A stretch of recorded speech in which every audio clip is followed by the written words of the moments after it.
Hello, English learners. Welcome back to the Millie English podcast, where English learning becomes easy through simple daily conversations. I'm Millie, and I'm really happy you're here with me today.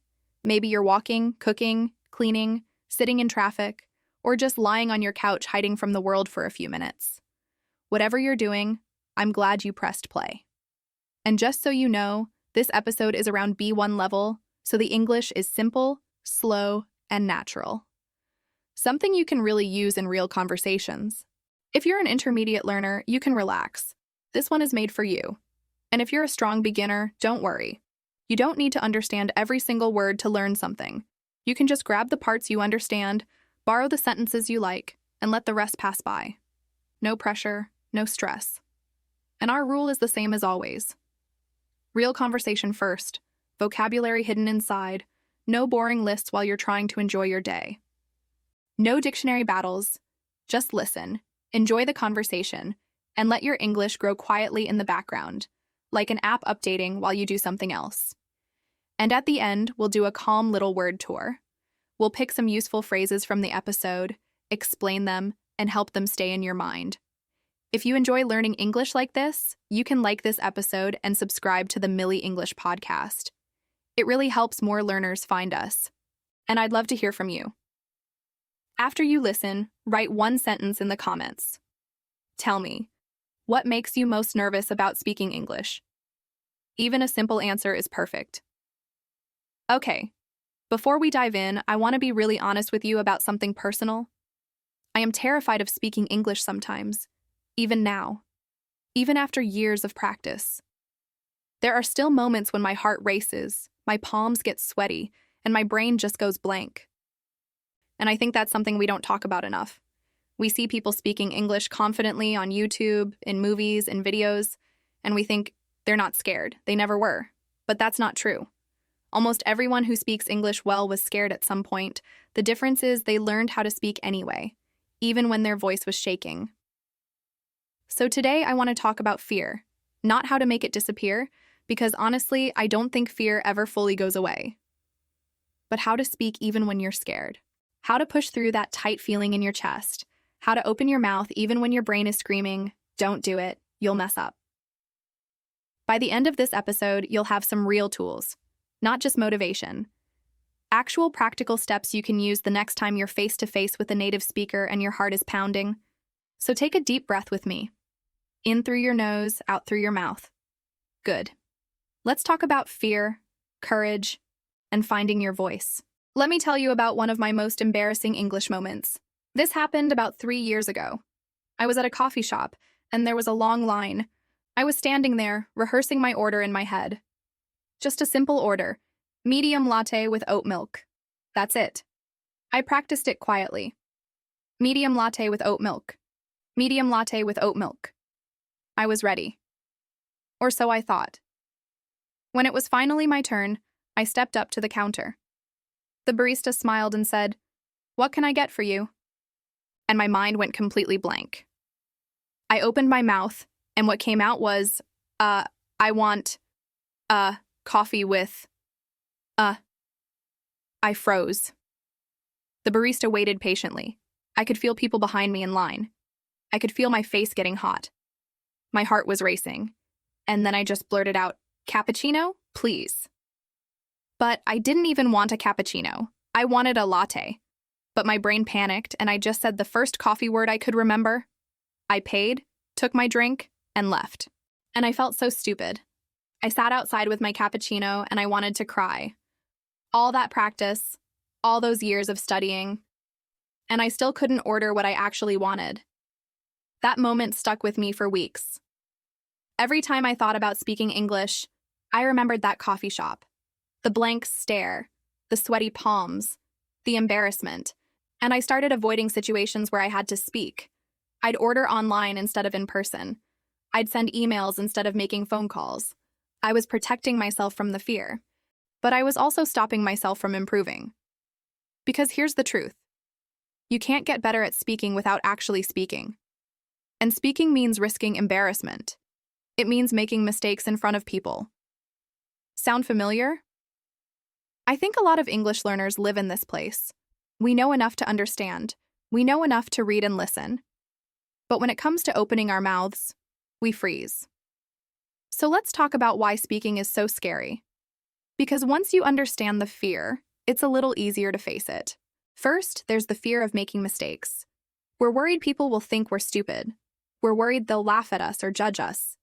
This fear is so strong because language feels personal. When you make a grammar mistake or forget a word, it feels like you're showing everyone you're not smart enough. But that's not true. Making mistakes just means you're learning. Second, there's the fear of not being understood. Imagine you say something, and the other person just stares at you with a confused face. That silence is painful. It makes you feel invisible, like your words don't matter. And that fear makes us want to stay quiet. If I don't speak, I can't be misunderstood. Third, there's the fear of sounding different. Your accent, your voice, the way you pronounce words. Maybe you think you sound childish or awkward. And in your own language, you're confident, funny, smart. But in English, you feel like a different person. A smaller, quieter version of yourself. And that gap between who you are and how you sound can be really frustrating. And fourth, there's social anxiety. Even if English isn't the problem, some people just get nervous talking to strangers. Add a second language to that, and the anxiety doubles.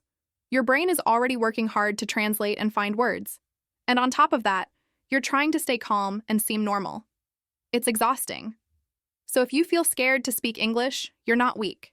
You're not broken, you're human. Your brain is trying to protect you from embarrassment and rejection. That's its job. But here's the thing. Your brain doesn't know the difference between real danger and social discomfort. To your brain, speaking English in front of people feels the same as standing on the edge of a cliff. Your body reacts the same way. Fast heartbeat, sweaty hands, tight chest. But you're not actually in danger. You're just uncomfortable. And discomfort is where growth happens.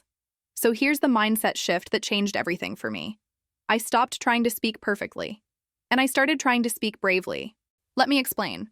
For years, I thought the goal was to sound like a native speaker. No mistakes, perfect accent, smooth sentences, and every time I didn't reach that goal, I felt like a failure. But then I realized something. Native speakers make mistakes all the time. They say, they forget words, they restart sentences, they're not perfect either. The difference is they don't stop speaking because of it. They keep going.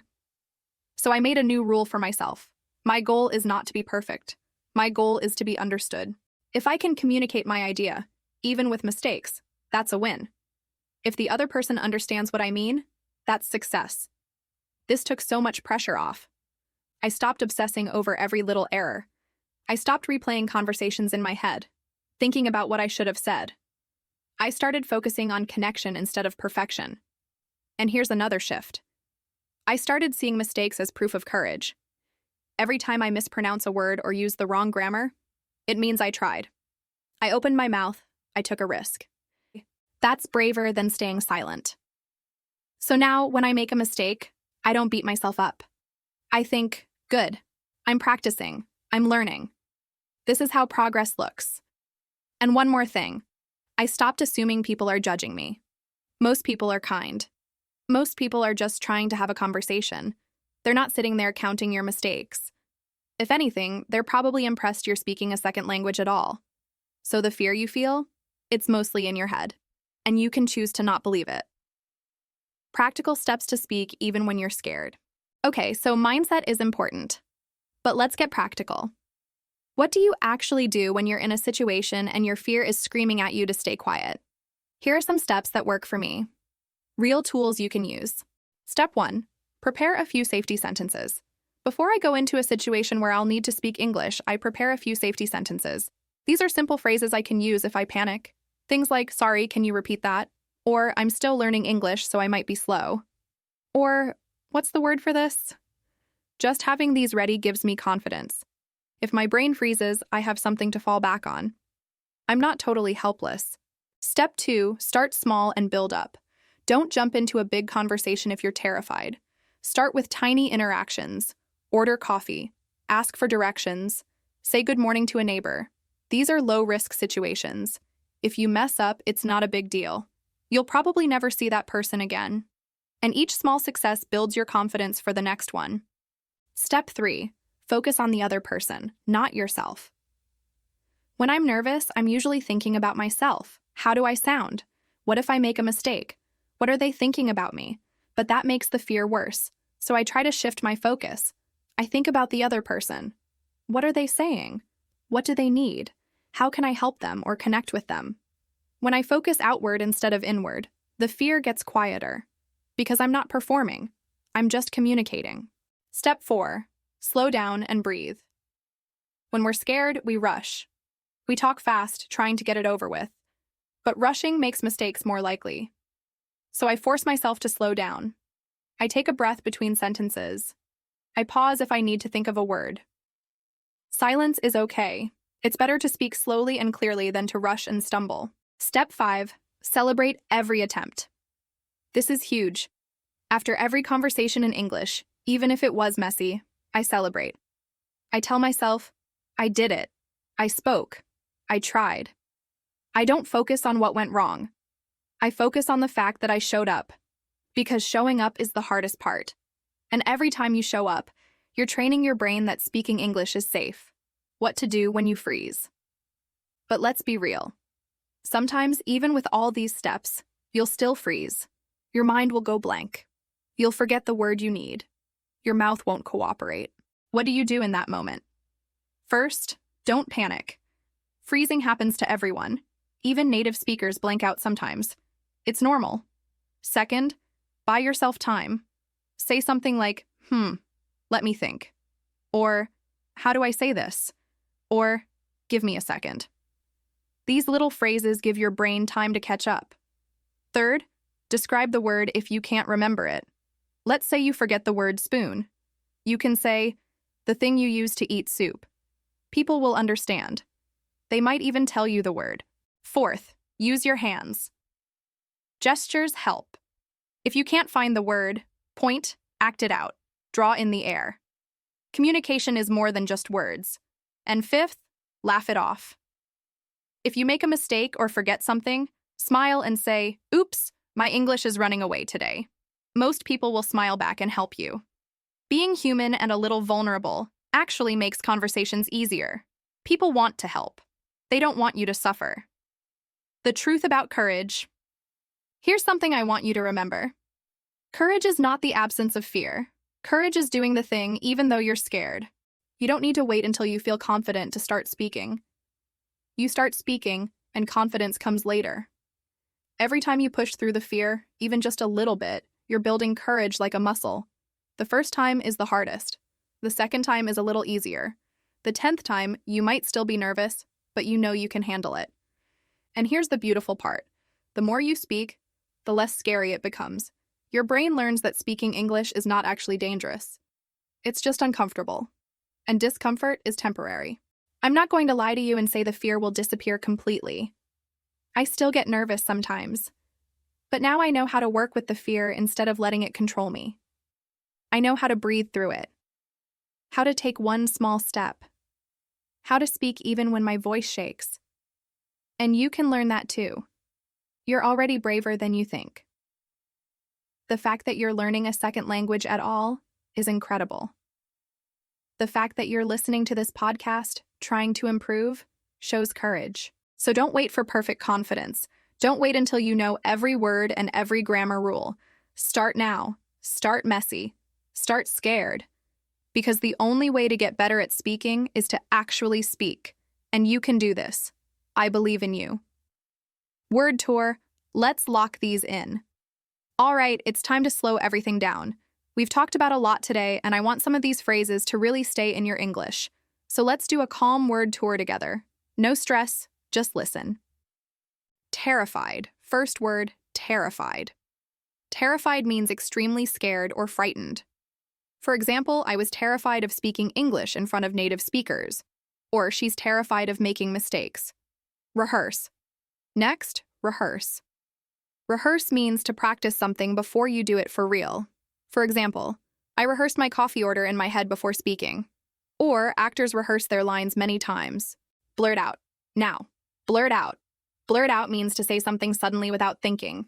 For example, I was so nervous that I just blurted out the wrong word. Or he blurted out the answer before anyone else. Freeze. Next word, freeze. Freeze means to suddenly stop moving or thinking because you're scared or surprised. For example, when the teacher asked me a question, I just froze. Or, I freeze up when I have to speak in public. Beat yourself up. Let's look at beat yourself up. This means to criticize yourself harshly or feel very bad about your mistakes. For example, don't beat yourself up over one small mistake. Or, I always beat myself up after speaking English. Fall back on.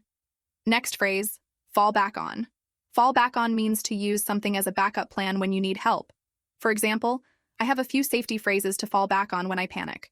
Or, when I'm stuck, I fall back on simple words I know well. Low risk.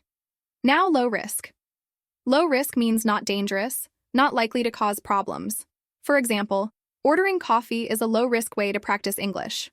Or, start with low-risk conversations to build confidence. Show up. Let's talk about show up. Show up means to appear or be present, especially when it's difficult. For example, the hardest part is just showing up and trying. Or, I'm proud of myself for showing up even when I was scared. Blank out. Next phrase, blank out. Blank out means your mind suddenly goes empty and you can't remember or think clearly. For example, I blanked out during the conversation and forgot the word. Or, sometimes I blank out when I'm nervous. Laugh it off. Now, laugh it off. Laugh it off means to treat a mistake or problem as not serious by laughing about it. For example, when I say the wrong word, I just laugh it off. Or, she made a mistake but laughed it off and kept going. Push through. Let's look at push through. Push through means to continue doing something even when it's difficult or uncomfortable. For example, I had to push through my fear to speak English. Or just push through the awkward feeling. Work with. Last one, work with. Work with means to accept something and use it in a positive way instead of fighting against it. For example, I learned to work with my fear instead of letting it stop me. Or, you can work with your accent instead of hiding it. There you go. 12 useful phrases from today's episode. You don't need to memorize all of them right now. Even if 2 or 3 stay with you, that's already amazing. So, before we say goodbye, I want to leave you with one final thought. Your English doesn't need to be perfect for you to speak. You just need to be brave enough to try. Every conversation is practice. Every mistake is a lesson. Every time you open your mouth, even when you're scared, you're winning. Don't wait for the fear to go away. It might never fully leave. But you can learn to speak anyway.